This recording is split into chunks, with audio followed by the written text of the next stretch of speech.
Hi, welcome to Startup Out of the Box, a regular podcast, well, kind of, about startups with Marco Silva and Vitor Domingos.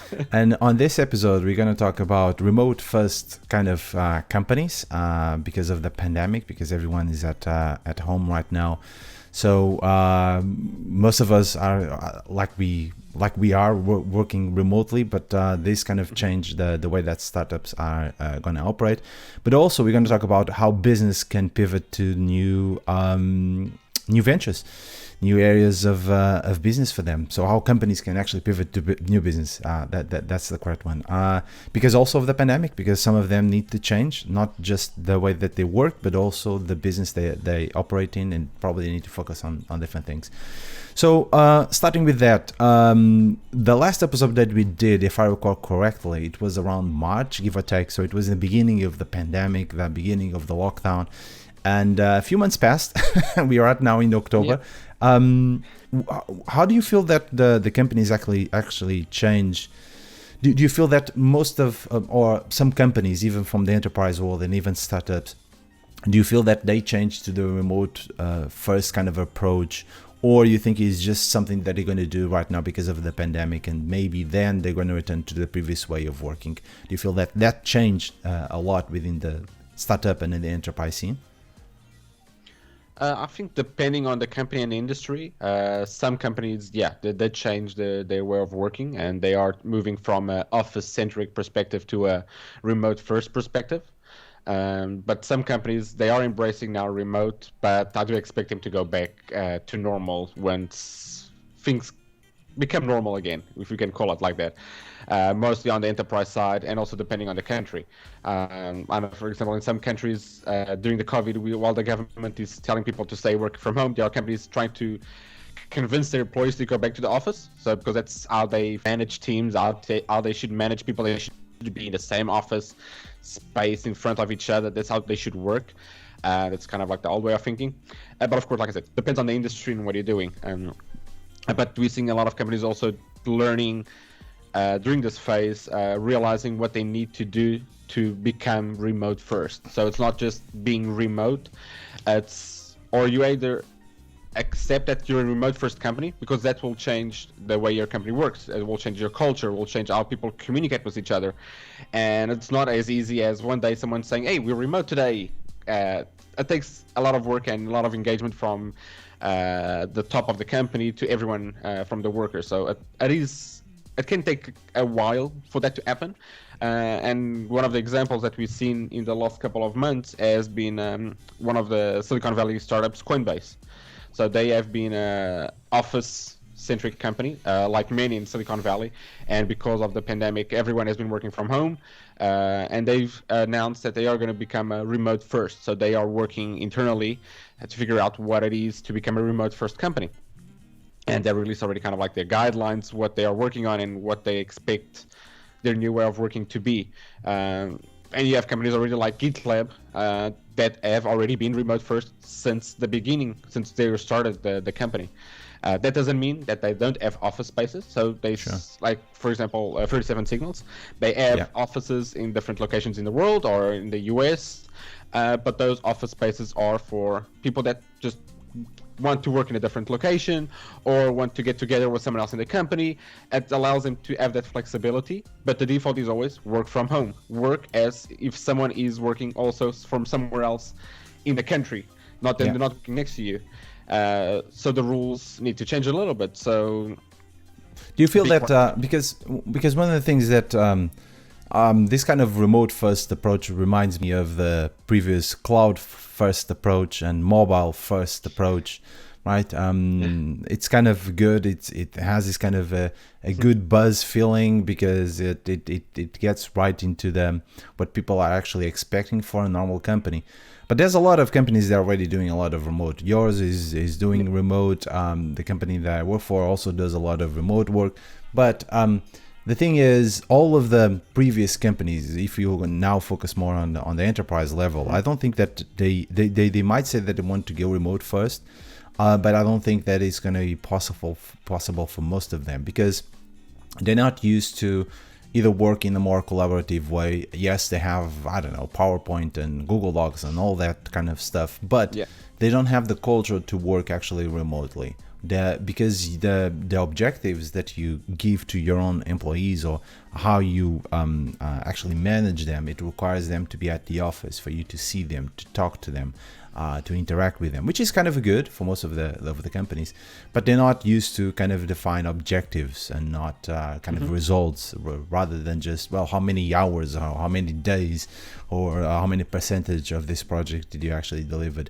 And I think that the transformation for them, for this kind of companies and businesses, will be around that, how they're going to transform their way of dealing with their employees in a more kind of well, I think we had an episode about KPIs and Yeah. OKRs. Yeah, because I do believe that companies need to move into OKRs rather than KPIs in terms of performance and in terms of analysis of the work of the employees. But the other thing that I just remembered is the culture that they have to talk to each other.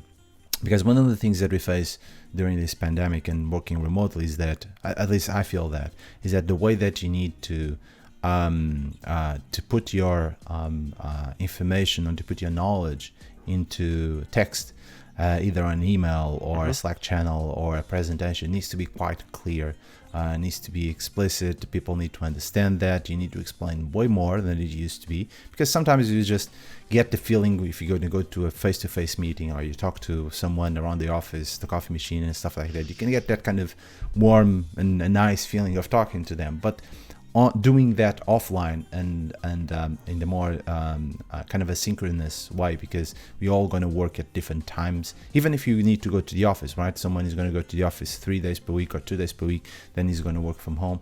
So it's a lot of transformation that they need to do, and I don't think that most of them, especially on the enterprise level, their business model and their business is ready for this kind of transformation. On the startups, I see that to be done more easily. And I think if a startup right now is trying to figure out where they're going to do their next office, I think it's a bad investment. And I do prefer that they invest in people, on training and getting them better working conditions from home.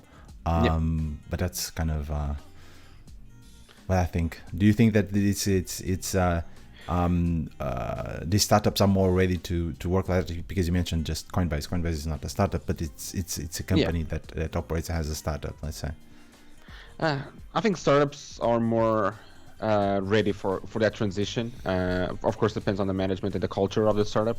But I see that happening in different places. So I know in Portugal it was, I can't remember what's the name of the startup. But for example, their office lease just terminated last month, and the management decided not to renew and not to look for a new office until spring next year. So by spring next year, they're going to reassess, like, do they need an office?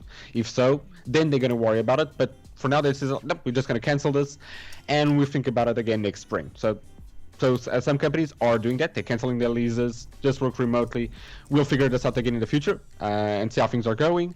Other enterprises, I know at least one big enterprise that has offices worldwide. They are already closing some of their offices in some countries, that they're kind of realizing, like, it is an enterprise. It's really traditional. We're talking about finance, HR, legal, all of those departments. And in some countries, they decided, like, well, yeah, we don't need those many offices, or we don't need offices so big. So let's cancel those offices, or reduce from like 3 floors to just 1 floor. And most of the teams can just work from home. And if we see a need for a specific team to work from the office, then we go base by base for each team.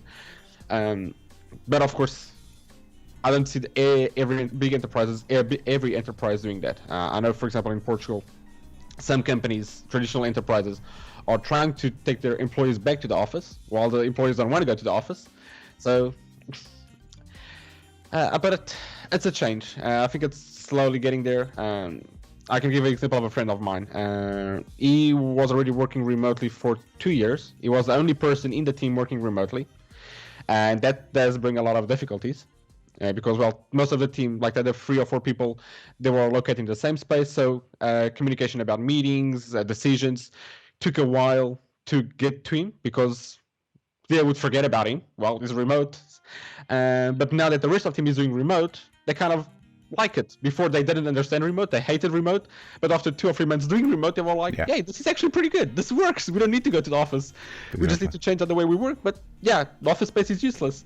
And this is also a traditional enterprise. But of course, their boss still wants people to go to the office, while the rest of the team doesn't want to do that anymore.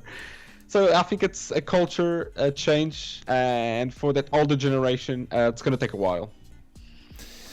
Good. The next topic we decided to bring here was the kind of how business can pivot during this pandemic, because some of them, they need to transform themselves. They need to look at the market in a different way, especially if you have a small, boutique that performs design or builds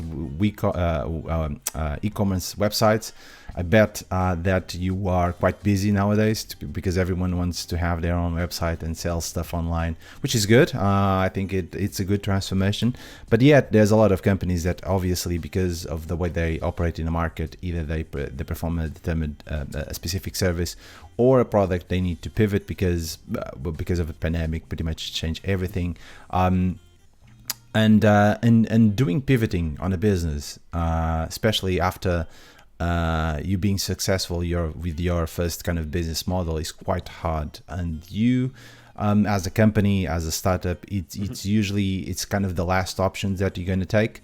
That's kind of my feeling when you look at startups. It's just they take that as a last option to pivot their businesses. Usually the most successful businesses, the ones that actually they try to experiment, and they experiment with the business model, with the product. If that doesn't work, they go to the next one, and the next one, and the next one, up until something works. I think that the best experience for that, I think it's Rovio. Rovio, before Angry Birds, they launched around 200 games. So it was 200 games that kind of, well, it didn't say that it failed, but it weren't that much known as Angry Birds. And it took them a lot of experiments to launch games. 200 games is a lot of games before you have really good, successful worldwide game, which still is Angry Birds. So, and funny enough, they didn't pivot because they decided to do still games up until they got a good one. But then you have companies that actually they try to transform themselves, and I think that. So there's this article on Shifted that they talk about different approaches if you need to pivot your business into a new area, a new business, a new way of dealing with your customers. And I think that most of them have kind of common sense because you don't need to panic. You are in the same missions, which is making money and making your employees happy, but it's kind of a different approach. You need to ask. Sometimes for some companies, it's just that. It's just like the product can be the same, but the way that you engage the market, the way that you present yourself, the way that you do sales, that's what you need to tune and improve. Sometimes that's what needs to just enough enough between quotes, because it's already really difficult to do sales, and pivot the way you do sales can be complicated. But sometimes it's that. It's the way you present yourself to the market, and your pitch can change how people assess you and want then your product, because the product is the same, just presented in a different way or to a different market. Put lipstick on the pig, right? I'm not going into that. It's not that harsh, but the thing is, I completely agree with you. It's how you present yourself to the market. Maybe you can transform parts of your projects to go towards your user base or your user needs. You don't need to transform the whole company, but actually you need to listen first to your employees, because you need obviously their feedback, but also you need to take care of how you actually construct the narrative of the way that you're pivoting, right?